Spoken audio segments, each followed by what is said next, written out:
Vayechi Ya'akov be'eretz Mitzrayim. Good night of Shabbos. Thank you. I don't remember if last week did we speak about the Parshas Stuma? Yeah. We did speak it last week? Okay, so I don't have to mention it now. Okay.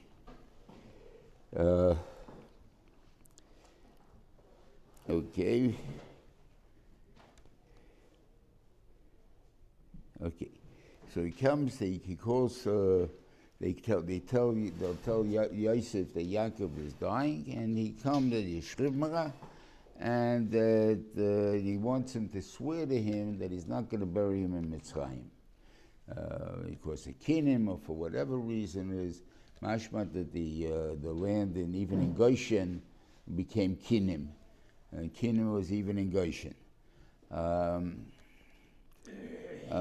Yeah, and he wants to be burned, and he tells him to swear to him.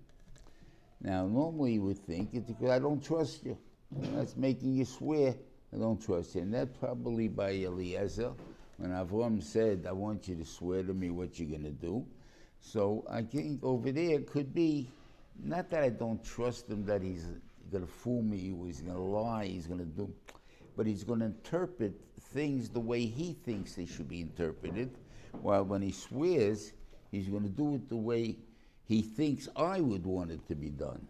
So therefore, you won't make that mistake. That's the point that could be.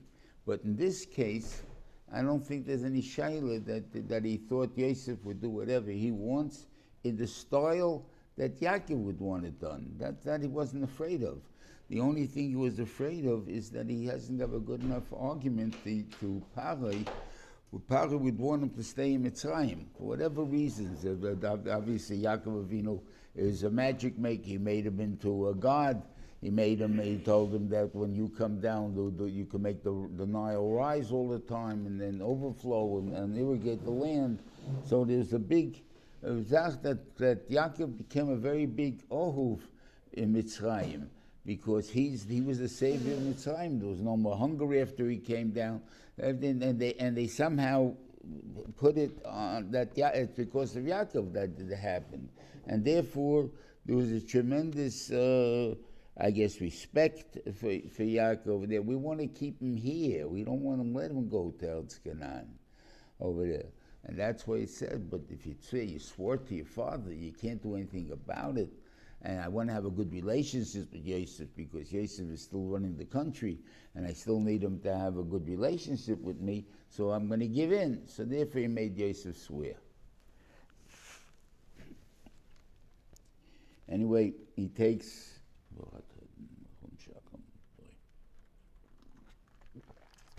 Yosef comes with his two sons, Menashe and Ephraim.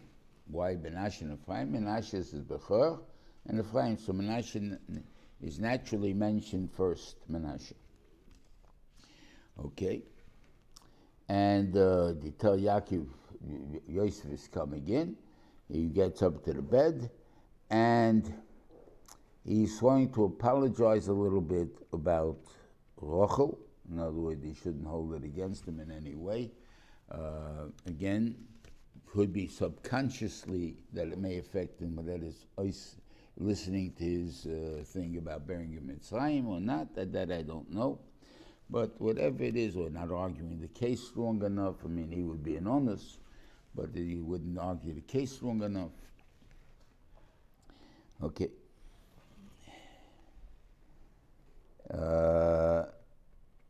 And now he's telling him, Shnei banecha neilodim l'cho be'eretz Mitzrayim, at bo'yelecha Mitzrayim alihem.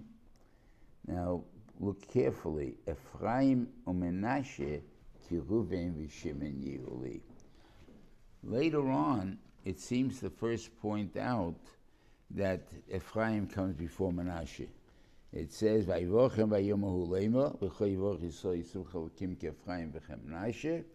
And he put Vayosim es Ephraim lifnei Menashe.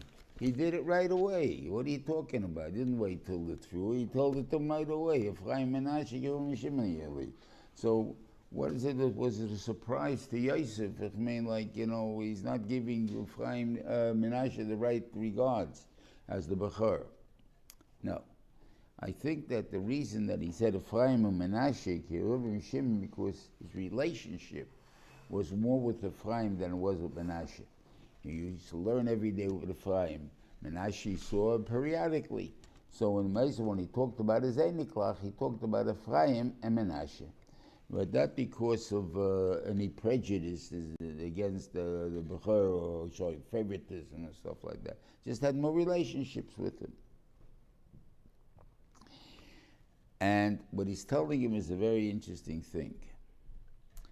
That Efraim and Menashe, those are the only two that could be called as my children, to become Shiftei Koh. Why are they different than any other children that would be born? And obviously there was, once the Medrash says there would have been 12 children born to Yosef. And could be they all would have been Shvatim. Who knows? I don't know what halacha that would have been. They would have 23 Shvatim instead of 12. But Lamaise, it didn't happen. And so what he's telling him is this, that the two children that you raised in Mitzrayim, the reason they turned out the way they did is because you learned by me the values of life. And because you learned by me, you kept those things, you kept them separate, you kept them, and therefore you were able to give to put into them the same values that I put into you. The other brothers that are going to be born afterwards, when we're all here, we have no raya what influence you have on him anymore. Because now everybody has that influence on him. Is it because we're all having that influence? Or because whatever negative parts is because we all have that influence? But it's not your influence anymore, which came specifically from me. So therefore, that doesn't count anymore as your children. It'll be called Shemachem Yikol Benachalosa. It also teaches us an interesting thing, that if you want to give over values that you alone can, is you have to keep them pretty much separate. Heim levadam, levadam. In other words, we don't really associate with the community. Then you can get over the values that you want to give over. Or you treat it differently. I once heard from from kids from a love out of town, that somehow even when they were out of town, the community, those were the rabbi's children. They had a different halacha than anybody else, and Memela, they knew the way where they stood. Now, is this the way it works in Emerson? When there's always a fear we're living out of town. What am I going to live out of town? My kids are going to be without a thing there, no friends, and all this and thing there. And it seems to be a chesaron. And on the other hand, it could be a big mila. Those kids will be good kids. If you leave them, if you go out of town, and you what have, and they find other kids to play with, and they have other influences to get into them, you're right, those influences may become more than my influence will be. But in a way, it makes it easier for you to keep your influence because you're forced to be together. We're the only ones that think this way. We're the only ones that are from Yidden. We're the only ones that it is. So it becomes easier in a way to keep the strength of the community or the Fumkeit. And it could be the same thing would be, let's say, if you would have a group of friends. In other words, their values, because there are only a couple of them, would be very strong. If they spread them out and they have other influences entering their lives, the love would be a lot schwacher. So maybe it's not such a bad thing when you say out of town and stuff like that. But for the Rov's kid, for sure. That's what I'm saying. Okay. And all of a sudden it says what happened. He lost the Ruach HaKodesh when he wanted to give them a bracha. And he says, Mi Eila, who are these guys? And he says, these are my children. And he shows them the K'sak Subeh and the Eres, and I don't know what the Star Erison is, and the Yichas and that.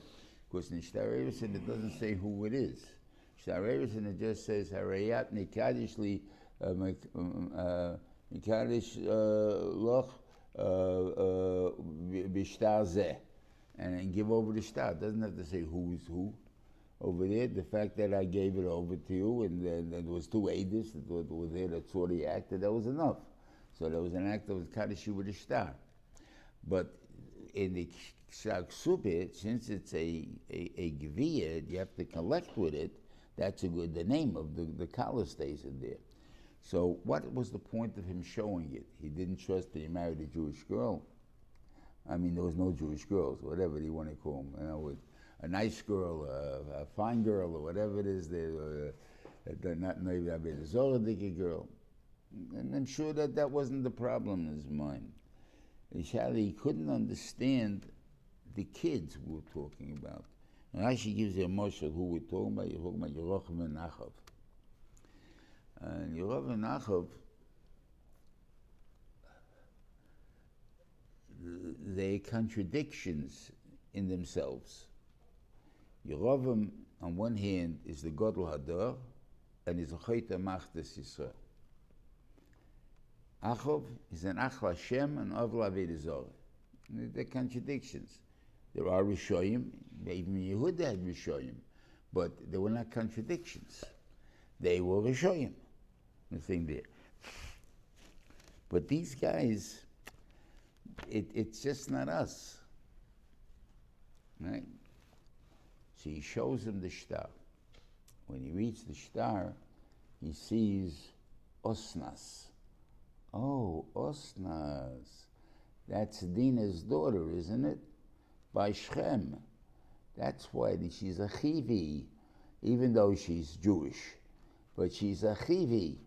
And the midas of the Chivi came in this that we've been trying to keep out of Klal Yisrael all the years. Whatever it is there, because we didn't want this to happen, that there should be people who don't know who they are. In other words, that they're so mixed up in what they're trying to represent and what their personal feelings are, that they don't know who they are. They'll act like the actor sometimes, and sometimes like the reality they are. They don't know who they are. That's only shayach because they come from Machivi. Why the Rebbeinu Shalom made it that the midah of acting should come into Klal Yisrael. I think we discussed this last over there in Parshas Vayishlach about the union of Bagerus, where the midas of genetic midas are ones that remain. The only midas that become kitinik hashenayla dami is only the midas that are learned. And those are the things that Mamish have forgotten immediately of Hangerus. But the midas that are genetic, they remain with us. Just like by Aman Amoyev, the what do you call the Not Maketoiv, or by Edom and Mitzrayim, Edom Eisum Achar B'Chatichya, and by Mitzrayim that what do you call it, certain cruelty, and that's genetic, and it takes a few days to get it out of us.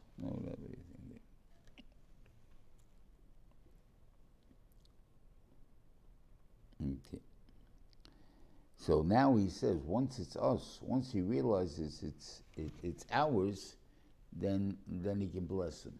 In other words, when he shouldn't figure out who it was, where they come from, so then he was a tumult.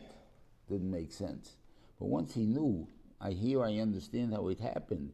Now we got to make sure it stays on the right path, which means it shouldn't affect us badly, and whatever it is, then he can give a bracha for already. Now he brings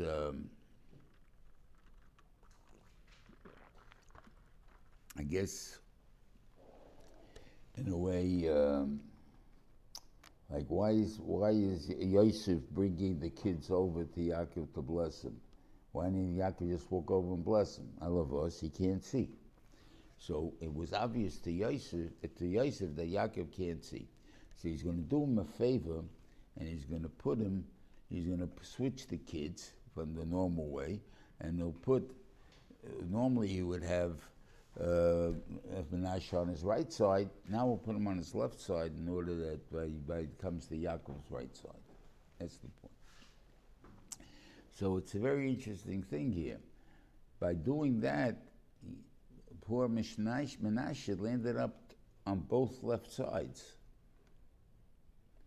And he's on both right sides. He's the one who wanted him, the one who didn't want him. Both of them land up with the same thing, and that's a little strange. Does that have an effect in the future? I don't know. And I guess, when do you need the hands? I really don't know. I watch everyone giving brachas Shabbos, and somehow the Rosh Hashiva didn't do it, so I can't tell you. We didn't get brachas every Shabbos. Well, I've seen it. I see it, pretty common by a lot of people. I have my grandchildren, my children, not all of them, but some do. And they put their hands on the head. Why not just tell them a bracha? Why do you have to put their hands on the head for? I think a bracha that's just for you, just for the time, it's just for what he called. Maybe you don't need a hand. Where does it say you need a hand? Gives a bracha. But you find when he told him to Yeshua, Moshe told him to put your hand on his head and stuff like that. So you can give over something from you to him. That's Mahoitcha over there was giving over some. By bracha, I guess the power that's in me to give you that bracha, whatever it is there, because I think you want it to pass on to generations. It's not just for now. It's not for you. It's for the future. And for you, I can tell you about that. But when it has to be something that's for the future, it has to be something that enters you for me somehow, and that's with the hand. Okay. I'm sorry? The rest of the brothers, his sons. Right, he didn't give him bracha, and he was also talking about the future. So why not over there? Say, the truth is we don't know what he did, but since it doesn't say he put his hands on their head, so we assume that he didn't. And so what would be the point of it?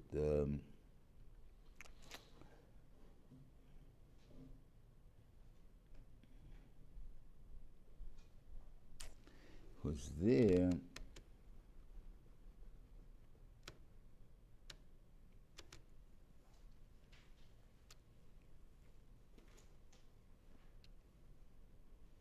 maybe it's a difference. By Yaakov and the Shvatim, when he gives the brachas, he's not really giving a bracha. He's telling you what they are, which is him and their children, and his children. They're not all the same. They're all different. They all took a certain part of him, or a certain part of what he called. They make up Klal Yisrael. They're not. No one is a duplicate of the other one. We don't have 12 duplicates here. We have 12 separate tribes that are what he got. They all come from Yaakov Avinu. So therefore, in such a case, maybe it's not for them. It's not a bracha to them, in a sense. It's telling you your part that you have in me, and that's going to you. That maybe I don't need. When I want somehow that you don't have, and I have to put it into you, then I have to put my hand on your head. Now you'll ask Efraim and Menashe, maybe they're also from him, maybe not. Maybe it's a special keach, and that it's not because first of all it's 2 derech apart already. It's through Yosef, whatever entered through the mothers, whatever it is over there. And now I want them to take on a new part. I don't know. So I don't know what to say about that. But it's something to think about, that in other words, you see certain brachas do not require, hands, and then certain brachas do require hands. Do they have extra? What? Do Efraim and Menashe have extra In other words, because Yosef got the bracha. Yeah. Ephraim and Menashe got directly also. But also without the hands, Yosef. He says, let's say, well, usually no, but he give, again, he's giving the bracha to Yosef, which is interesting. Maybe this is, Vayevarach es Yosef. He didn't give a bracha to the kids. He gave a bracha to Yosef. Right? That's a bracha to Yosef. It also works off Efraim and Menashe. But that's the bracha that he put his hands on. That's the bracha he gave over. Not the second part, the bracha is the first part. Malach HaGoel. He's asking later on the Shvatim got brachas. Yosef got them later. Later on, all the Shvatim, Yosef got brachas there also. Yeah. He got extra. He got now, and later got more brachas. Menashe got now, and Yosef got later. That's not the Vaita is not really a bracha.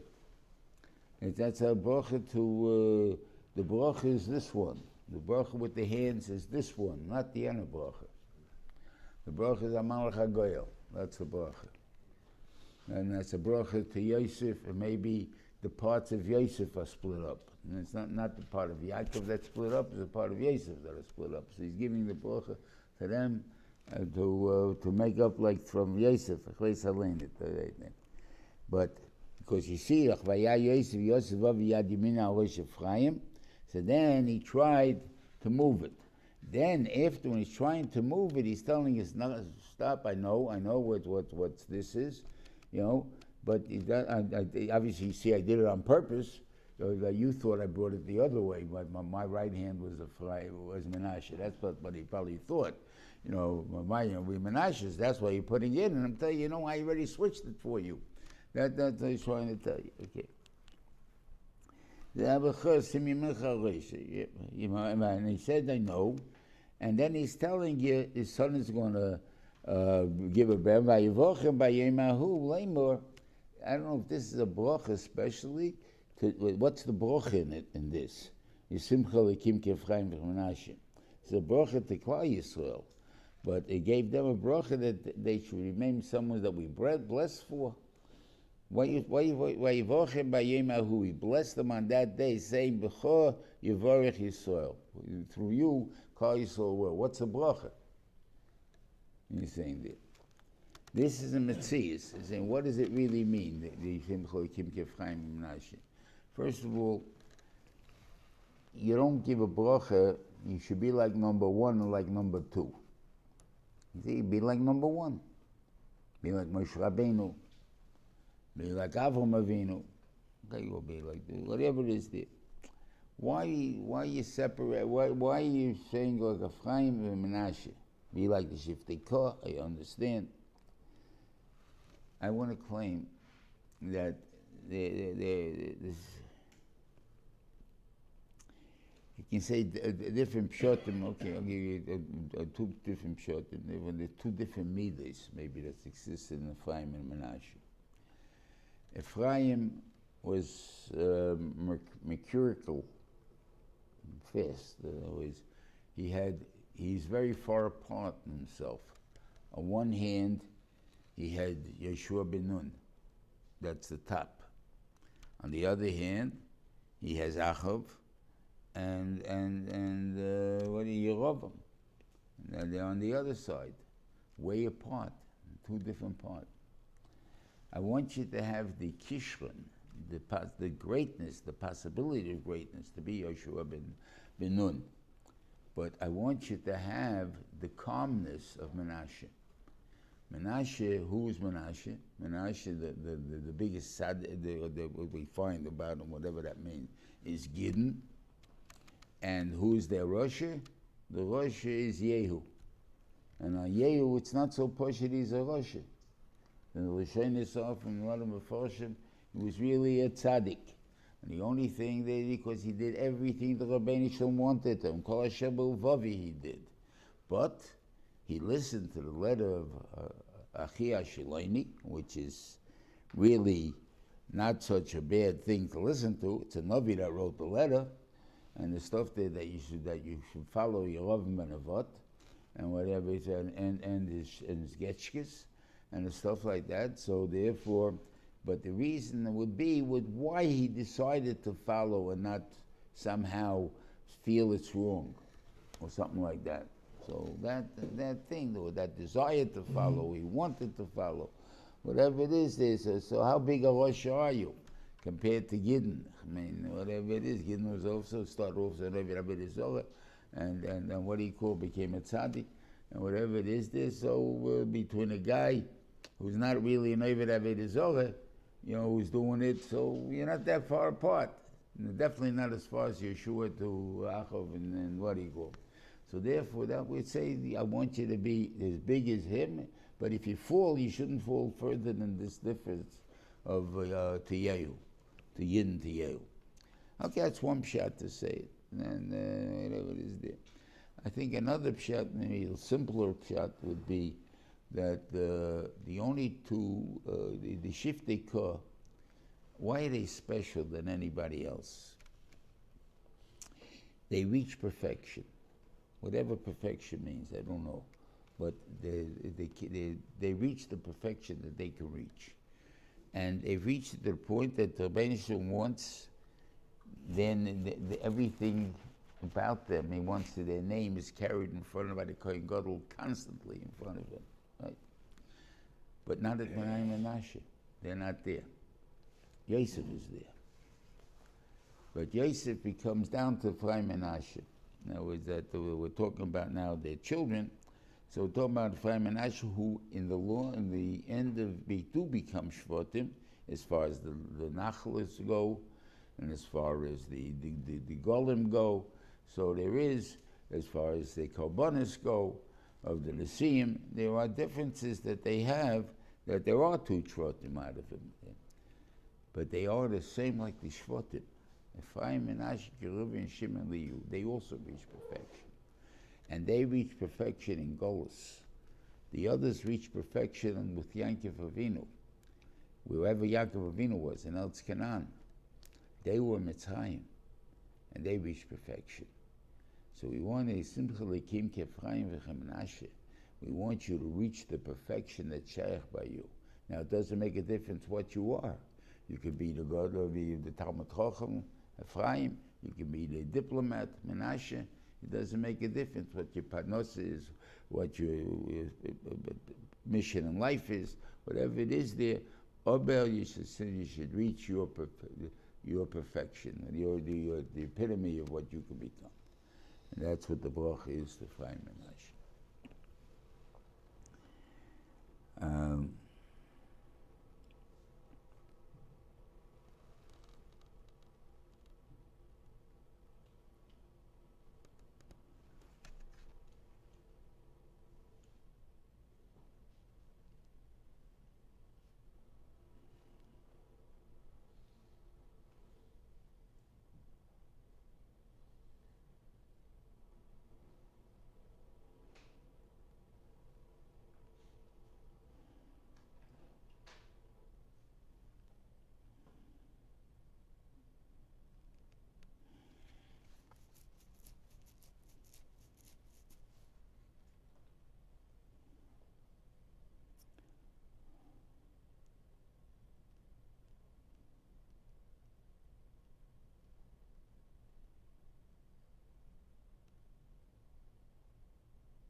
See that the way he looked at things, he gave him an extra matone, Shrem Achad Alachecha.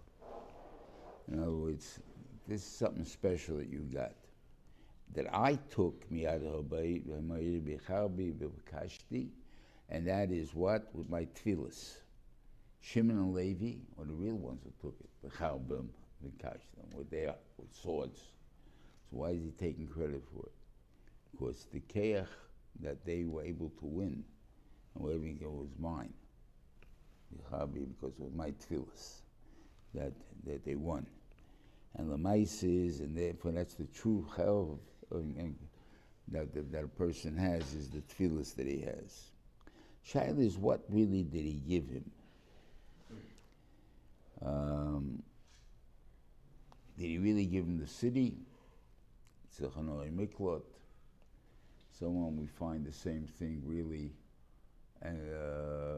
by Chevron, which is given to Kalev, and again, it's really what do you call it? Everyone lived there, and it's miklots and all these things there. Like, why? It's not really yours, but mashbet is really yours. Yosef had at least the mokim kvura that he got out of it. Now, it was firstly he bought it with the meik sitim that he paid for it, and that l'chayr he didn't have to say I gave it to you b'chabi b'kashti. I bought it, and that's one of the three things that were bought: the Mos Machpelah, Kever Yosef, and the Mokum HaMikdash. Those are the three places that were bought, in order that people should not be able to deny that it's ours. It doesn't make a difference, they deny it anyway, but at least that we have a true shaykhus to it. So he didn't have to say, because I took away Bechabi Bekashti, if that's all he wanted to say, he's giving it to him.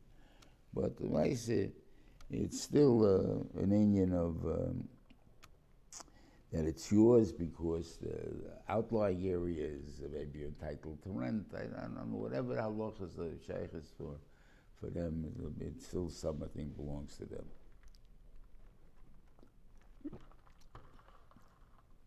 By Shem, they take it actually belongs to the Levim, doesn't belong to Yori Mikwa. So it's really does. Okay.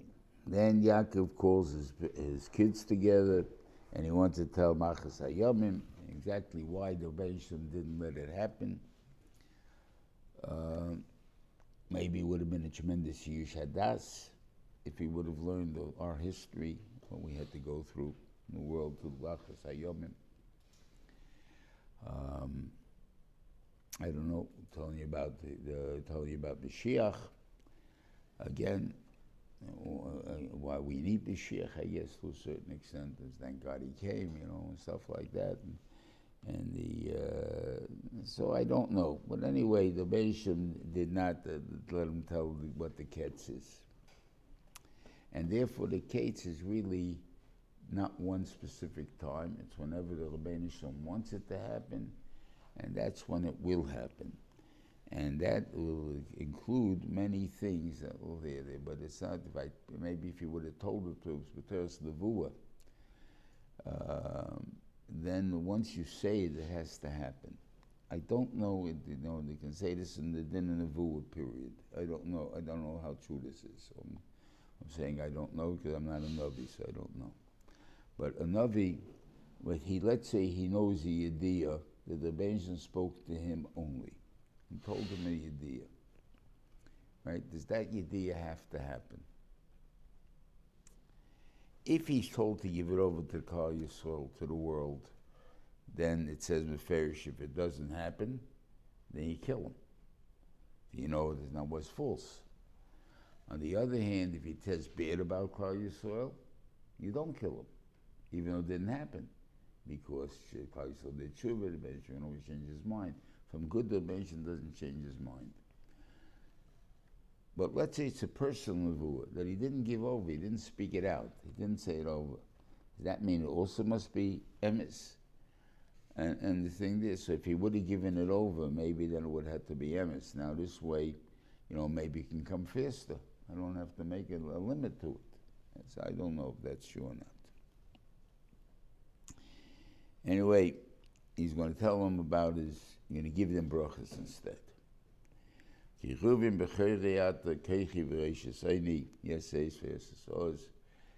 the Messias of Bechor. There's no qualifying points about it. He is the Bechor of Yaakov. It doesn't make a difference. He took away from him the kahuna. He took away from him the neviah, the malchus. He took away from him the shnei chalokim. He took away all the benefits of being a bechor. You cannot change the fact that he is the bechor, because he's a metzias, a bechor. And therefore, everywhere where we count the children of Yaakov, it always says meferish Reuven bechor. Bechor Yaakov, bechor Yisrael, it doesn't make, but it's always Reuven's bechor.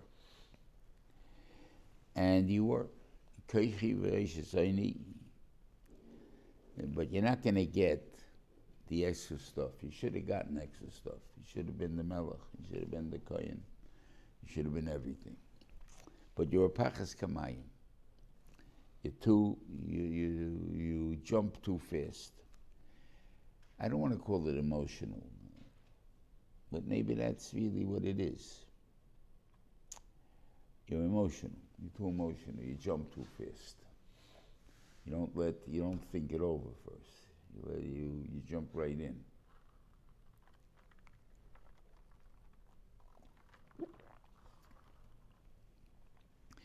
And what you did was you misjudged, and you caused with that a greater problem in Klal Yisrael.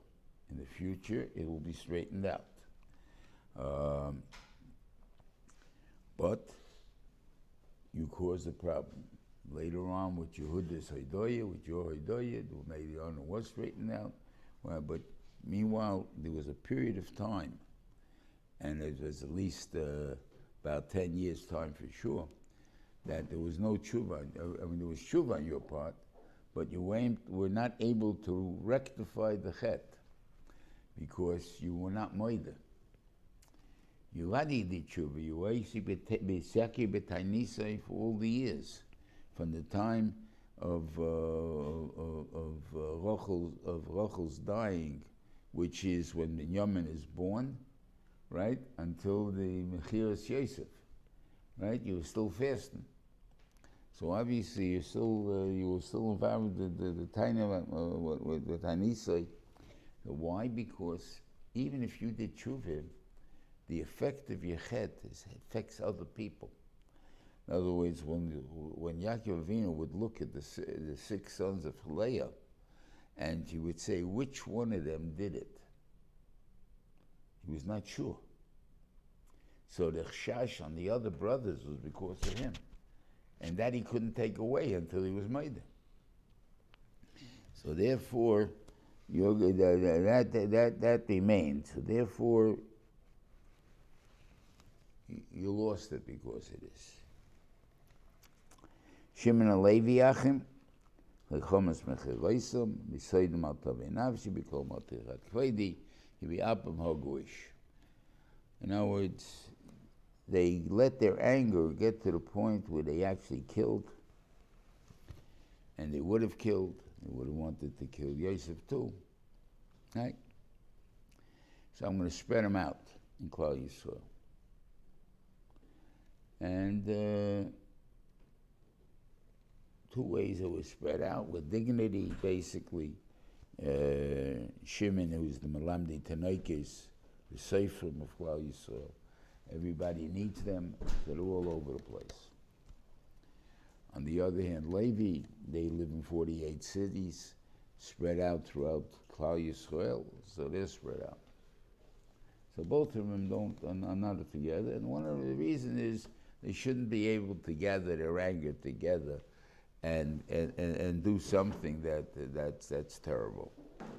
And that's like Yosef separated them when he put Shimon in jail.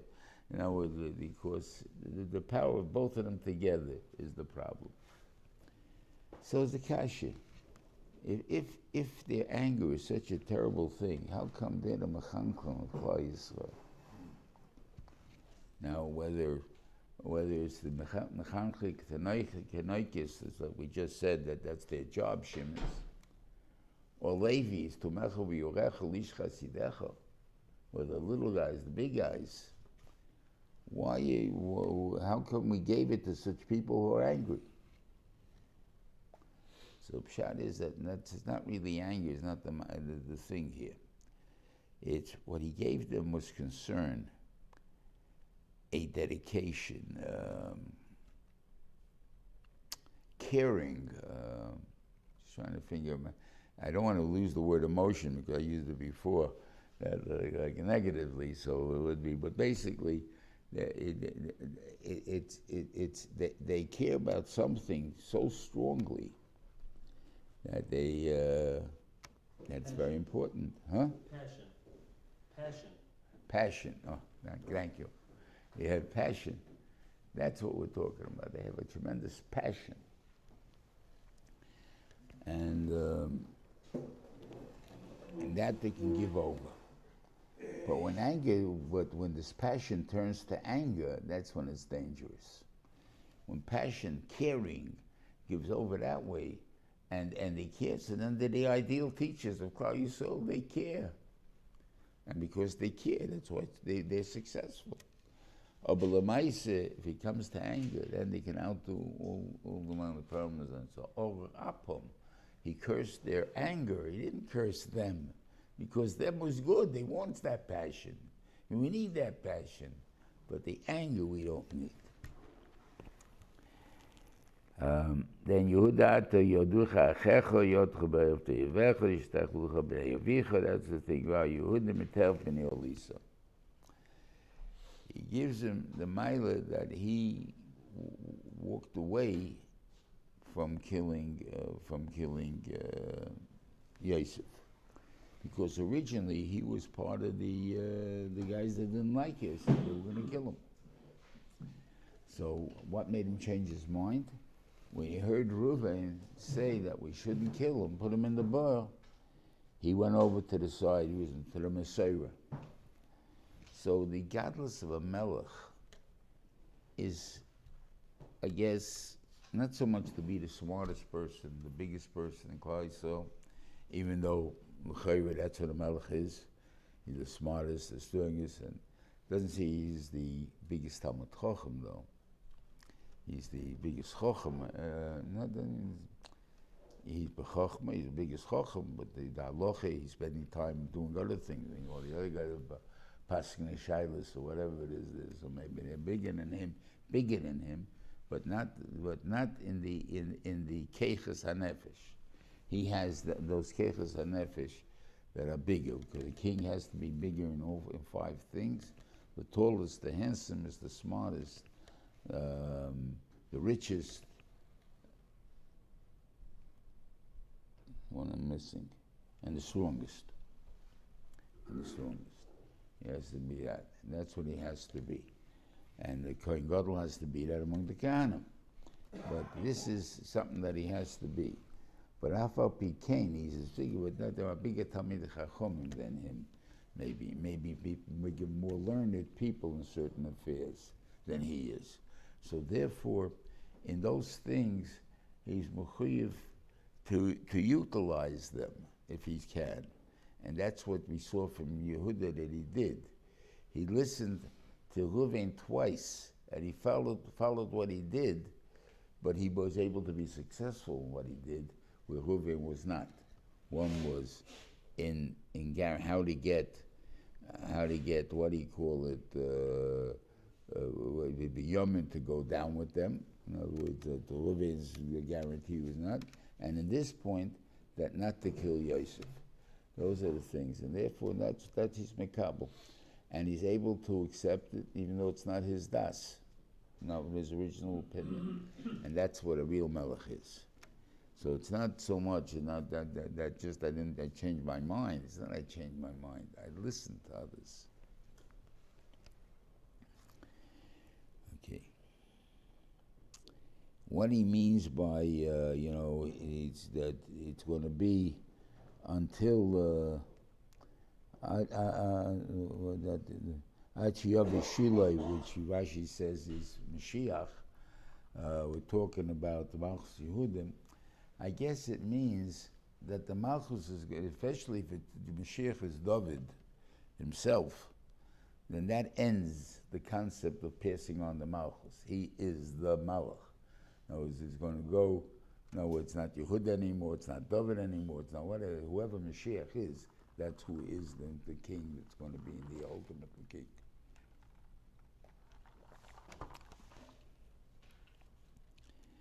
Okay, yeah. And he's ruling Chayfiyam Yochel, whatever that means, okay. Yisachar Chamagoram, not like Targum, if we go like Rashi, which basically it's the Brais in Ovis, that Kachi Dakish al Teira Pasman al Teicha Mayim Amsutistim Teira Omer Lamatoisikin Ashech Velazev Teilach Mabo. That is what it says here. Yisachar Chamar Gorem, you're a Chamar Revish Ben Mishvasayim, that was you doing the work. And it's gone to Gishmak, right? You're eating pas v'melech, what do you call it? Are you starving? Ma'aseh nefesh. You're doing things, hard work, stuff like that, right? Vayam enuchi kitayv, and he saw what he's doing, the land he's getting because of it, the feelings that he feels about it, how good he feels about himself. He sees it's good. So then he said, I don't need more. This is what I want. And that's basically what the Mishnah, the Bryce, is talking about. He says that, what do you call it? I have to do Mesiras Nefesh. When I'm coming to learn Torah, I'm mechuyev to be Ma'aseh Nefesh. If I'm not Ma'aseh Nefesh, it's not going to stick. I'm Ma'aseh Nefesh. But Ma'aseh Nefesh chases people away. No. I see that it's not Mesiras Nefesh. I like what I'm doing. I don't think, why did people think this is Mesiras Nefesh? This is wonderful. I love doing this. Stuff like that. And that's what the thing is over here. So therefore, Vayam Enucha, after doing, then he's Mikab. I see that it's not Mesiras Nefesh. Now I can come to Talmud Chacham. That's what he's telling him. Okay, by Don it's talking about Shimshon, and whatever it is, Shimshon is an enigma that we really don't understand. But there's books written about him, and it's pointed out by one of my Tamidim that the most kapitlach in Shaftim are about Shimshon. So instead of thinking about him as a thing, that the Torah dedicated so many prakim to one person, there's a reason for it. That we have to learn from Shimshon. And Gershon wrote a book about it, Samson's Struggles, so that talks different inyanim to think about. God Gilud Yigudenu, Yogud Okev, he'll be the general, Moshe Shmein Alachman, after Ayol Shluchot, those are the agricultural people. Reuven and Yosef are the Malachim. I mean, not Reuven and the white collar workers, but also the Malachim and Yehuda. Yehuda and Yosef are amazing Malachim. Reuven personally is the white collar worker also, but Malachim means people who control things. The actual powerful people, those are Yehuda. But the Melech is anybody that has in charge of something, control over somebody else's life. The inspector on gas, he's a Melech. He's not a Melech to rule you, but he can shut your gears off. And therefore he's a Melech. He has power over you that you don't have. And that also must be Mi-Yisrael. Is there something like that? So there's the people who are sogul for this, they come from the Shvatim. Okay. And Yamim Zev Yitrov, that's about the Beis HaMikdash. Okay. And it says, Kol Asher B'Kish Yisem Ish Asher Kivachasei if according to his bracha, meaning what he's supposed to be part of Klal Yisrael, because Klal Yisrael is supposed to be self, that we don't need anybody else, that we can do everything ourselves. So therefore, every shevet has to have something that we have to contribute towards Klal Yisrael, whether work is, whether whatever it is there. And maybe that's what Don is, I don't know, like Masav Kol HaMachnas. So in a way, they take care of the needs of Klal Yisrael, so whatever they are.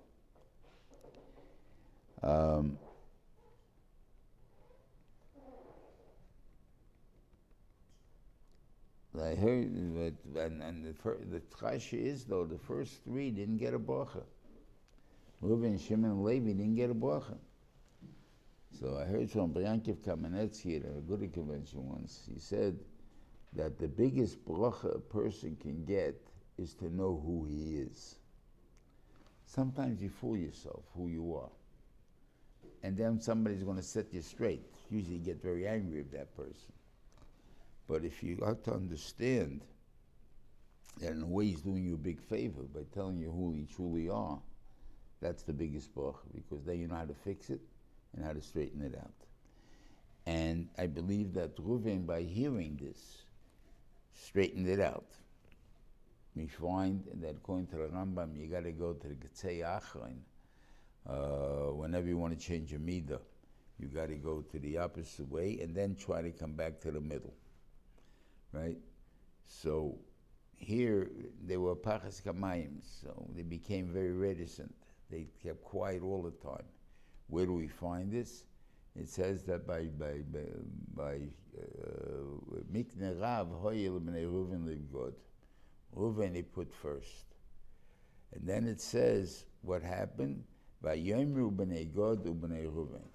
Bnei God came first in speaking. Why? Reuven says, I'm not speaking. You want to speak? I agree with you. This is a good thing. But I'm not coming. I'm not doing anything about it. You'll come, I'll stand next to you, and we'll get it over there. So he didn't become the speaker anymore. He gave over the speaking shaft. When it comes to Shiras Tvera, she says, they couldn't even make a decision whether to come to war or not to come to war. And therefore, that's the thing of no decision. Before they jumped in, Pachas Kamayim, they jumped in. The first thing is, oh, we'll do this, we'll do that. Then he backed off. I don't know if any time when he came back, but those things, we seen that they definitely went to Ksei Achad.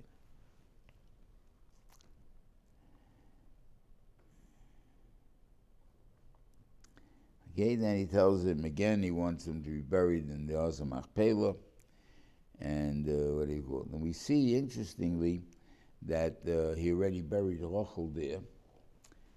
Bill and Zilpa seem to have come down to Mitzrayim, because definitely the way he interpreted the dream of Yosef, that the star and the moon and the stars will come bow to him, was about Bilhah, according to Rashi. So therefore, she obviously came down to Mitzrayim. And at that time, the Lashon is that they doesn't say anymore Shifchas Rachel or Shifchas Leah. It says Hashenosan Rachel or Hashenosan Leah. And therefore, it could be he married them at that time already. It could be the simply reason he married them, Kolzman, they were alive, they were not wives, they were Shifchas. They were there only because of what he called it would be an insult to his wives to marry them, because they were given a shifras there. So therefore he can't do it. But after they were dead, so could be he wanted that the Shvotim should all feel equal. They all come from the wives of Avram, as opposed to the wives of Yaakov, as opposed to the wives of Avram. They come from the Pilakshim, Bnei Pilakshim. That's the thing. There's the one that come from the Pilakshim. Here he doesn't want to call him a Pelagish, because here the Yikah point is that they should feel that we were equal. We had come from the wives of Yaakov Avinu. Okay. Anyway, he's dead. Why I still haven't figured out anything. Why he mummified him? And then what was the Milo? It should be Yosef. We shouldn't have done it. And obviously with Ma'akiv the Avelis, right away, they had 70 days of Avelis because of it. 30 days of Avelis comes after Kfura. And this was 40 days of a huntaway. So, but the 30 days of Avelis they didn't even do until they came to Mitzrayim. So I don't know exactly what shots, I can't answer you. Because nobody was Muslim from over here. Everybody came down with them. So no guys. They probably are Ninus the whole time. They probably are Ninus the whole time. Aninos. Yeah, They yeah. stayed in Aninos or something. Who knows? The whole thing doesn't make. Okay. Anyway, they went, and they went to Geren Ortod. The guy with the thorns. Geren doesn't have thorns. I mean, what it is? What does it mean? So he says that it was all the kings of Canaan and Yishmael came to fight with Mitzrayim. They saw an invasion force came up. It was a machne kovid moed. It was a very big group that came up. So if that's the case, there's an invading party is coming here. What are we going to do? So they came to war. They saw all of a sudden it's a funeral. So they all took their crown. They saw Yosef's crown hanging over there. So they went and they put their crowns down. And the crown, it has those points like on it. So it looked like a thorn bush. Okay, good. Whatever that means. I don't understand. First of all, why should they recognize this whole thing? They came for war. They didn't come for war. Guys didn't think. Yosef's father died, so he's sorry about his father. So what is he got to do with us? Why would we put our crowns there? Who's Yaakov Avinu as far as we're concerned? Guy lived in Canaan before. I mean, what shaykhs do we have to do with him? They knew who Yosef was. Obviously, he fed them, whatever it is there. And Yosef put his crown on the kever of Yaakov. Why did he do that? What do you mean put my crown on the kever of Yaakov? What's it help? He doesn't want to glorify the kever of the Amen. What he's saying is, I had as a king, I had Rachmanis.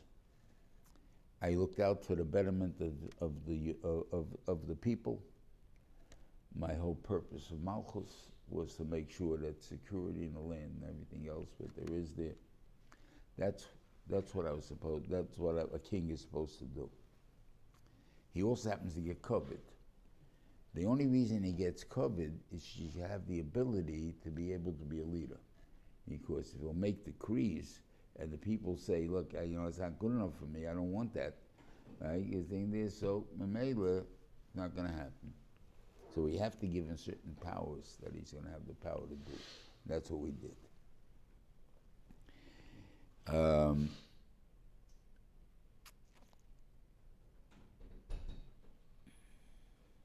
Right.